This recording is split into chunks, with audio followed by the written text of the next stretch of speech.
It was a day like any other for Arnaldo, a man afflicted by a persistent headache and constant nausea. He decided, that day, to take a day off from work. If you like true life stories, subscribe to our channel and activate the bell, so you don't miss the next stories. His wife, Francesca, concerned about his health, suggested, "Honey, you should call the best specialist in the region." "I already took the number." Arnaldo, although initially reluctant, accepted. As he dialed the number, Arnaldo reflected on the fact that he had never really given importance to his health. He had always been busy with work, often neglecting the signals of his body. Maybe it was time to change his attitude. He had just sat down at the table when the doorbell rang. Arnaldo went to open the door, and in front of him was a young man with a shy smile. "Good morning, may I leave you these information brochures?" said the young man. Arnaldo, annoyed by the interruption, replied brusquely, "At this hour? Isn't it a bit early to be going around disturbing people?" "Excuse me, I didn't mean to bother you. We are raising voluntary funds for experimental medical scientific research. I was wondering if you would like to contribute a donation." Arnaldo interrupted him impatiently, "Even if I had $1 million in the bank, I wouldn't give you a cent just for the trouble you're causing me. Get out of my way."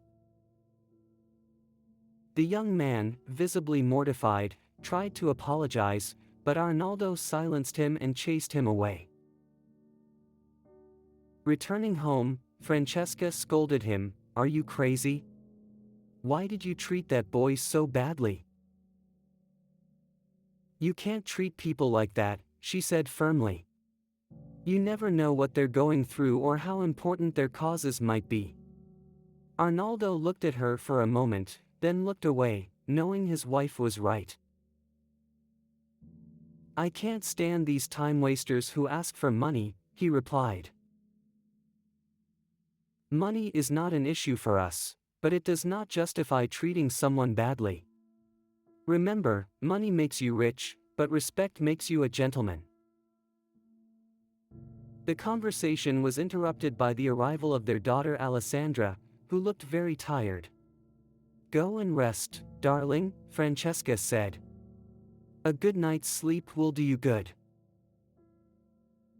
However, Alessandra's condition rapidly worsened over the following weeks. She had always been a sunny girl, but now she spent most of her time in bed, drained of energy. Worried, the parents took her to various specialists for checkups. The results of the tests were not reassuring.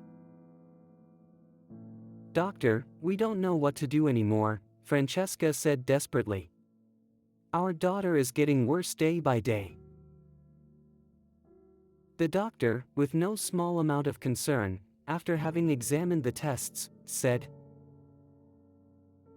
"Alessandra suffers from a rare disease for which there is currently only an experimental cure.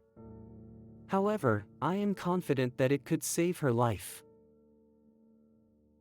The news fell like a boulder on the parents. Francesca felt her legs tremble and had to lean on a chair to keep from falling. Arnaldo, with a lump in his throat, asked, "What are the chances of success, doctor?" The doctor sighed, weighing his words. "The chances of success are not guaranteed, but without this treatment, the prospects are unfortunately very limited." Francesca and Arnaldo, although concerned about the term experimental, decided to trust the doctor. "Do whatever is necessary to save our daughter," they begged. Over the next few days, the family immersed themselves in a routine of doctor visits and therapy sessions. Every morning, Arnaldo gently woke Alessandra, trying to instill courage in her. Francesca prepared nutritious meals and tried to maintain a peaceful atmosphere at home, despite the anguish that gripped her heart. Mutual support became their main strength.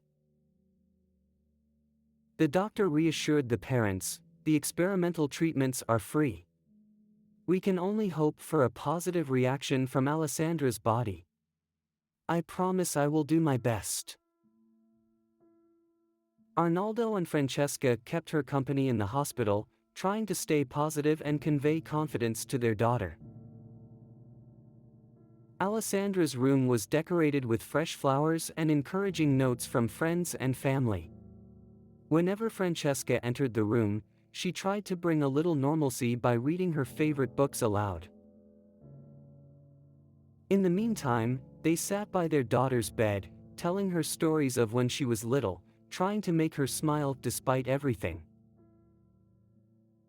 Alessandra, although tired and debilitated, tried to smile so as not to worry her parents. Doctors' visits were constant, and hope grew along with fear, but fortunately, with the help of experimental therapy, she slowly began to improve. The day the doctors announced that he was out of danger, Francesca and Arnaldo felt relieved.